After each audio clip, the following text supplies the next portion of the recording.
Halo guys, assalamualaikum warahmatullahi wabarakatuh. Welcome back to my channel. Jumpa lagi bersama saya di sini, channel Hobi Tidur.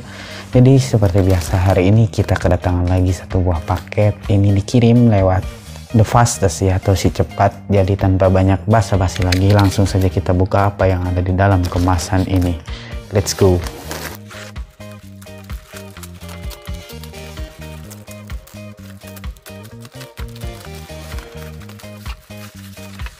Ya, ini adalah sendal bustong atau sepatu bustong yang harganya ini Rp65.000 dan lumayan cukup murah ya. Ini kita buka lagi dusnya, ceng.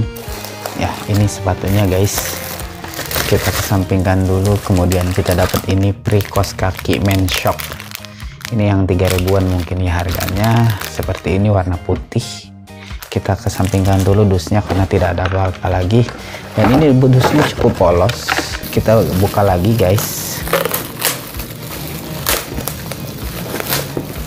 Plastiknya juga kayak plastik buat bungkus apa gitu ya. So ini adalah sepatunya. Ini adalah sepatu merek Crocodile, cap buaya. Jadi kalian para buaya sepertinya wajib beli sepatu ini, dan ini lumayan lah untuk harga segini. Build quality-nya lumayan cukup sedang-sedang saja, dan ini warna tekstur lapisan luarnya ini lumayan cukup herang ya, atau berkilau menurut bahasa Indonesia yang baik dan benar. Sini ada logo cap buaya atau logo Crocodile, kemudian di bagian belakang ini ada nomornya 39, kemudian kulit bagian bawahnya ini lumayan cukup kaku guys. Lumayan cukup bau ya, kita nggak dapat silika gel karena ini wajar, sepatu murah. Di bagian dalamnya ini ada lapisan alas kaki, kemudian ada tulisan Crocodile seperti ini.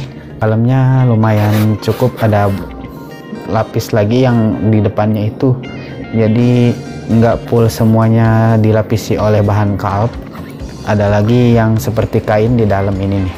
Jadi lumayan lah untuk harga segini. Ini yang sepatu yang kanan. Kemudian untuk yang kirinya juga sama seperti ini, tidak ada motif-motif yang bagus, sama aja ya kiri kanan juga, dan bau lem ibon. Jadi mungkin segitu saja ya untuk unboxing kali ini. Jadi ini cocok untuk kalian buat kerja di kantor atau buat nongkrong di mana, di tepi pantai ataupun nongkrong di daerah-daerah yang ramai. Oh, satu lagi ya, ini di lem saja nggak di sol, jadi tapi lemnya lumayan cukup kuat. Oke, mungkin itu saja untuk unboxing kali ini. Sampai jumpa di lain kesempatan. Jangan lupa like, komen, dan subscribe. Terima kasih telah menonton video hari ini. Bye bye. Assalamualaikum warahmatullahi wabarakatuh.